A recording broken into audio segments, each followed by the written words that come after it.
Assalamualaikum. Hai Sobat Ekonomi. Gimana kabarnya hari ini?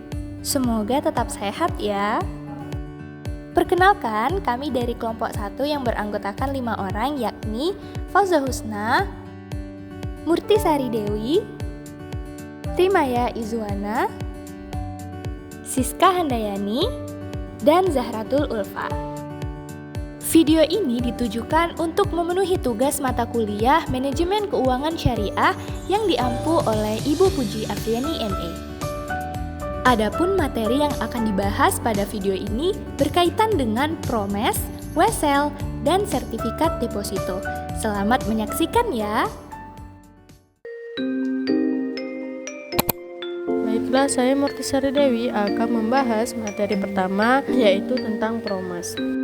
Promes atau surat sanggup bayar adalah suatu kontrak yang berisikan janji secara terperinci dari suatu pihak atau pembayar yang membayarkan sejumlah uang kepada pihak lainnya atau pihak yang dibayar. Kewajiban ini timbul dari adanya suatu kewajiban pelunasan suatu utang. Kemudian ada jenis-jenis promes terbagi menjadi dua. Yang pertama ada surat sanggup bayar yang ditunjukkan kepada pengganti. Kemudian yang kedua ada surat sanggup bayar kepada pembawa.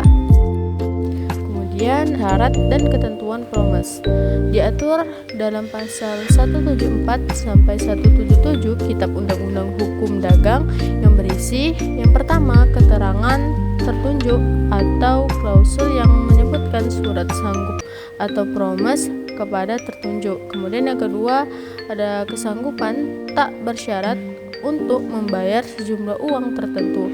Kemudian yang ketiga ada penetapan hari pembayaran. Kemudian yang keempat ada penetapan tempat pembayaran. Yang kelima nama orang atau pihak yang harus dibayar.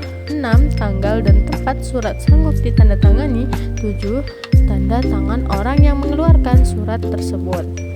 Kemudian syarat dan ketentuan promes pada pasal 175 ini, jika tidak terdapat salah satu dari hal-hal yang dijabarkan pada pasal 175, surat sanggup dianggap tidak berlaku kecuali hal-hal di bawah ini. Yang pertama, surat sanggup yang tidak ditetapkan hari bayarnya dianggap harus dibayar pada hari ditunjukkannya atau atas unjuk. Kemudian yang kedua, dalam hal tidak adanya penetapan khusus, tepat penandatanganan surat dianggap sebagai tempat pembayaran dan sebagai tempat penandatanganan berdomisili. Kemudian yang ketiga, surat sanggup yang tidak dijelaskan tepat ditandatanganinya dianggap ditandatangani di tempat yang tertulis di samping nama penandatanganan. Baik, kita masuk ke pembahasan yang kedua, yaitu Wesel.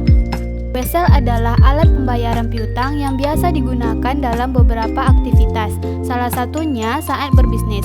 Wesel bisa disebut juga sebagai surat perintah yang diterbitkan oleh seseorang yang memberikan kredit kepada pihak lainnya. Tujuannya agar pihak debitur segera melakukan pembayaran dengan jumlah dan tanggal tertentu selayaknya yang disebutkan dalam isi Wesel tersebut.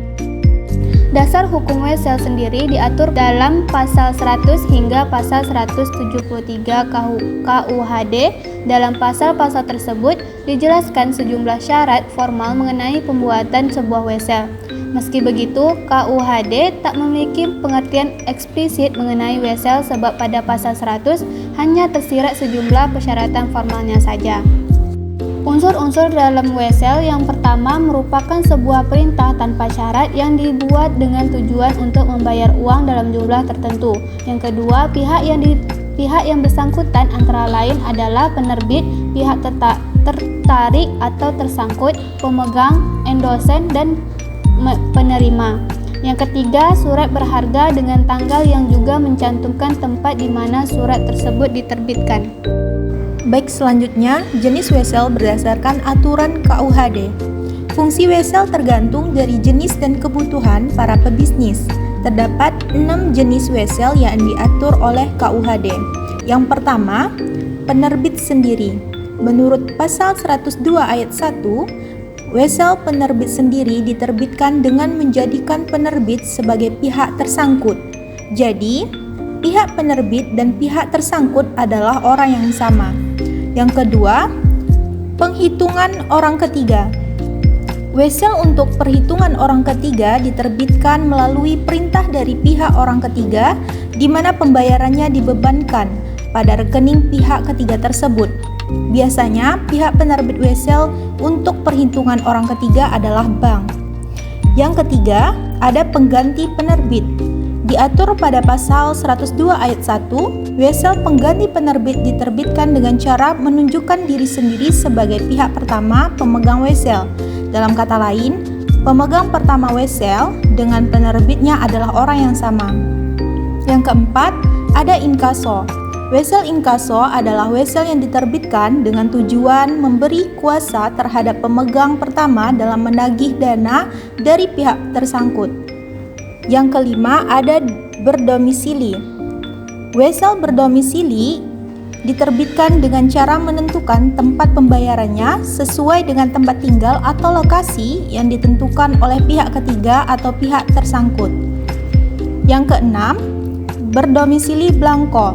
Yang terakhir ini, wesel berdomisili blanko diterbitkan berdasarkan ketentuan pembayaran yang dilakukan di tempat lain yang memiliki perbedaan dengan lokasi berdomisili dari pihak yang bersangkutan. Selanjutnya, fungsi wesel.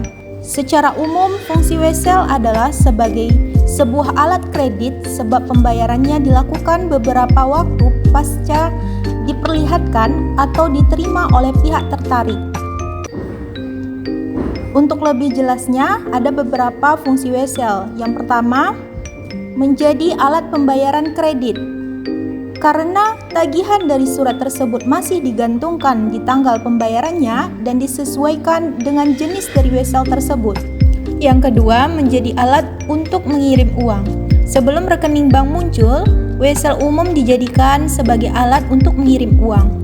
Dulu, wesel ini dikeluarkan oleh pihak Pos Indonesia dan bisa digunakan oleh masyarakat untuk mengirim uang ke luar daerah, provinsi, hingga luar negeri dengan menggunakan mata uang atau valuta asing.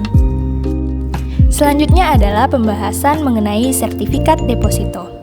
Adapun pengertian dari sertifikat deposito merupakan salah satu instrumen keuangan yang sering digunakan oleh bank untuk menyimpan uang dengan cara yang lebih menguntungkan. Jadi begini, kamu memberikan sejumlah uang kepada bank dan bank itu sendiri akan memberikan sertifikat yang menunjukkan bahwa kamu telah menyetorkan uang sejumlah itu ke dalam rekening deposito. Sertifikat deposito ini berfungsi sebagai bukti kepemilikan dan perjanjian antara kamu dan bank. Selanjutnya adalah karakteristik sertifikat deposito. Nah, karakteristik sertifikat deposito ini penting untuk dipahami sebagai bahan pertimbangan di dalam memilih instrumen investasi. Adapun beberapa bagian dari karakteristik sertifikat deposito, yang pertama yaitu jangka waktu yang tetap. Salah satu karakteristik utama dari sertifikat deposito adalah jangka waktu yang tetap. Hal ini berarti bahwa kita akan menentukan sejak awal berapa lama modal akan ditanam di dalam sertifikat deposito tanpa bisa diambil dengan mudah. Kemudian yang kedua ada bunga tetap. Bunga tetap ini adalah bunga yang akan didapatkan pada akhir periode. Ketiga ada aman dan terjamin, yakni biasanya aman dan terjamin ini akan dijamin oleh lembaga penjaminan. Artinya uang yang telah dimasukkan ke dalam sertifikat deposito akan dijamin hingga batas waktu tertentu sehingga memberikan rasa aman kepada setiap pemilik modal. Kemudian yang keempat, tidak terpengaruh fluktuasi pasar. Nah, sertifikat deposito juga memiliki kelebihan bahwa nilai investasi tidak akan terpengaruh oleh fluktuasi pasar. Kemudian yang kelima, tidak memerlukan pengawasan aktif.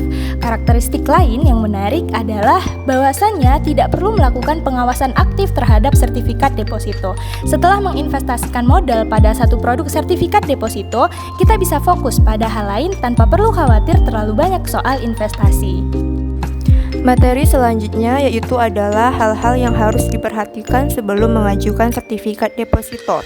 Yang pertama ada periode penyimpanan, yang kedua besaran bunga, yang ketiga biaya dan pajak, yang keempat penarikan, dan yang kelima diversifikasi investasi. Selanjutnya ada kelebihan sertifikat deposito. Yang pertama, mudah dipindah tangankan karena tidak mencantumkan nama pemilik dan juga status kepemilikan penggunaannya. Yang kedua, mudah diperjualbelikan secara lebih bebas karena tanpa harus menyiapkan dan mengurus dokumen-dokumen ke bank. Dan yang ketiga, bisa dijadikan jaminan pinjaman karena mudah untuk diperjualbelikan dan pindah tangan. Dan pembahasan yang terakhir yaitu mengenai kekurangan sertifikat deposito. Dengan tidak adanya status kepemilikan dalam investasi membuat proses transfer atau transaksi produk keuangan ini menjadi sangat sederhana.